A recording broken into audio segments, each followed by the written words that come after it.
Shalom Obracha, on a pu étudier aujourd'hui le sujet de savoir est-ce qu'on pouvait se baser sur la vente du Hametz a priori ou pas. Dans les mots du Shulchan Aruch, Tav Memchet, c'est Gimel, Shulchan Aruch permet la vente, même si elle est liée à une notion de ruse. Il dit que c'est moutard, tranche la comme le Trumat Hadeshen. À partir du moment donc, où, avant Pessah, on a fait une vente avec les bons modes de Kinyan, à savoir une Matana Gmura, une Mechira Gmura, qui n'a pas été faite Al-Tnaï, également dans le Seif Dalet. Le Shulchan Aruch nous dit qu'on a le droit de dire à un goy, même au dernier instant avant le Issour, du Shata Biour du Hametz, on peut venir et dire au goy de prendre le Hametz qui lui il avait besoin même pour une quantité de mané, de sang, il pourra prendre pour une double quantité de matayim et qu'on peut lui glisser que peut-être qu'après Pessah on aura besoin à nouveau de ce Hametz.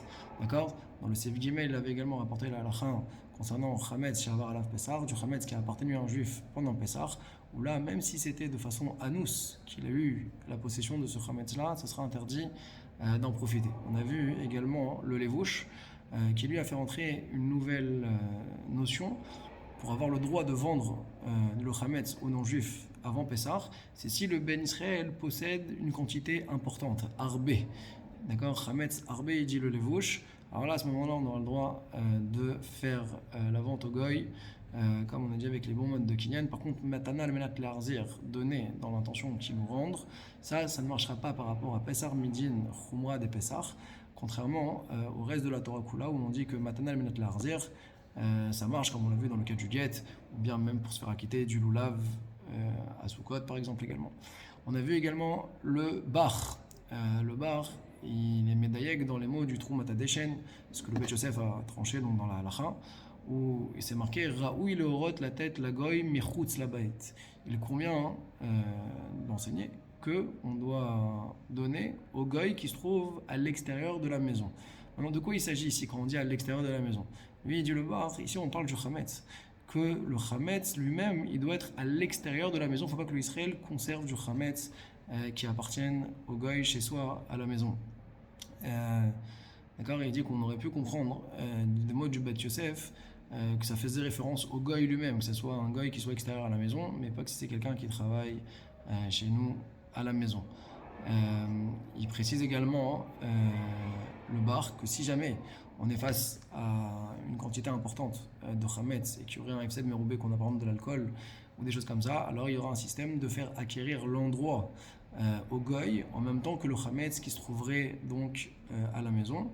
Ou ça, au moment où il veut nous donner de l'argent, sans avoir à lui écrire un shtar, on pourra lui dire avec cette netinat kesef que tu me donnes, alors je te fais acquérir en même temps l'endroit, et donc ça sera valide, que ça s'appellera le Hametz et également dans la propriété du non-juif.